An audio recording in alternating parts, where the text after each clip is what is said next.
いわゆる煮込みハンバーグですが、それほど高級でなく庶民向けに私が作っていた当時1個200円でミンチボールという名称で売っていました。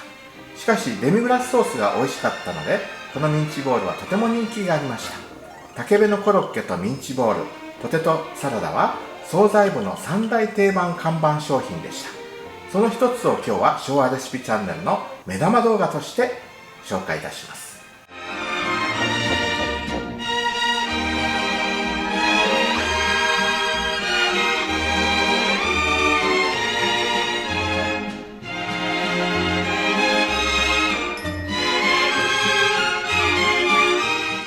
はい、今日は特製デミグラスソースで煮込みハンバーグを作っていきたいと思います。デミグラスソースも仕上げていきますね。合いびきミンチ、牛と豚の割合は別に何でもいいんですけど、今日は豚を7、牛を3、700g と 300g 合わせて 1kg 準備しました。ここに調味料合わせていきます。卵2個、砂糖、塩、醤油、みりん、お酒、は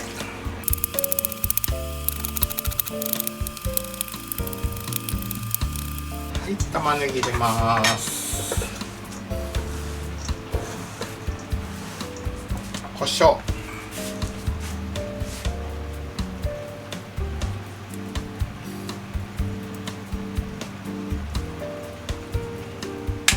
シナモン、ナツメグ結構入れます。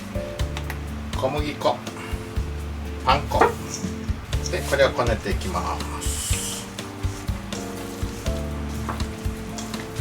煮込みハンバーグですので、ハンバーグ自体の味は少し抑えめ、薄味になってますね。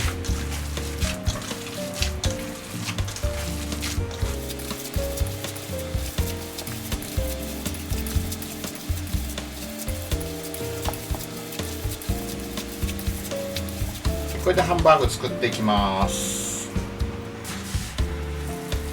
はい、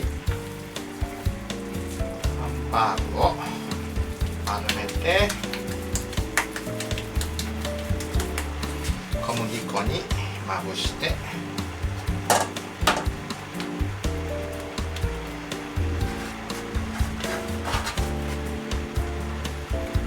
これはもうフライパンで焼いていきましょう。フライパン準備して油を敷いて、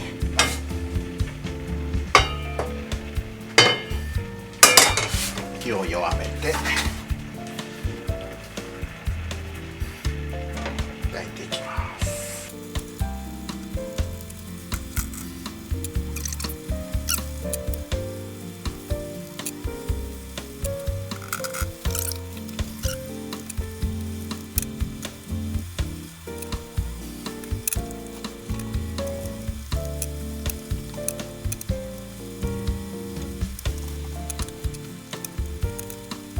全部で16個できました。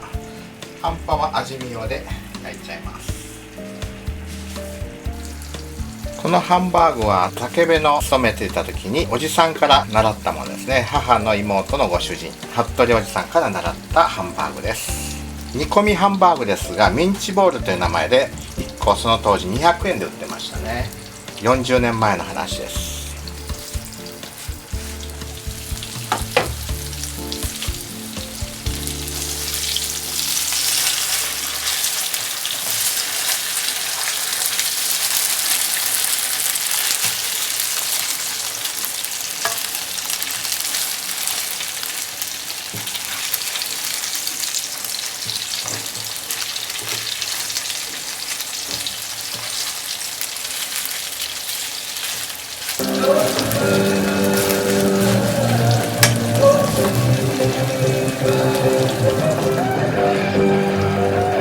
ハンバーグが入りきらないと思うので、デミグラスソースを分けときます。ぐ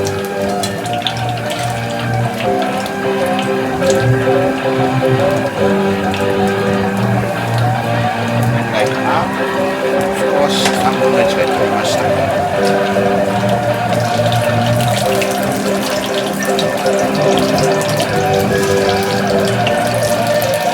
ハンバーグを入れて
はい、煮込みハンバーグは今で1時間経ちますけども、まだもう少しやりましょう。その間に付け合わせを作っておきたいと思います。これはもうこのままでもいいですね。切らなくてこのまま炒めましょう。お湯が沸いてきましたら人参入れます。本当は人参角取った方が形はいいんでしょうけどね。はい、2分ほど遅れてサンド豆も入れます。はい、サンド豆入れて3分ほど経ちました。これを出します。火を止めて、はい、バター大さじ3杯ぐらい火つけます。はい、バターで炒めます。塩かけます。胡椒、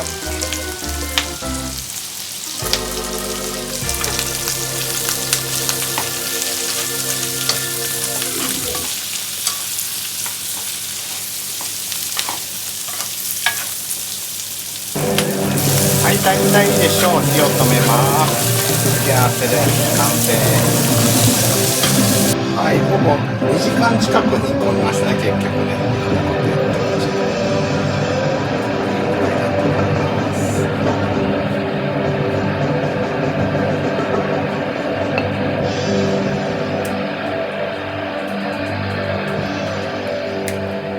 デミグラスソースをかけて、はい、煮込みハンバーグの完成です。ハンバーグの皆さんに完成でした。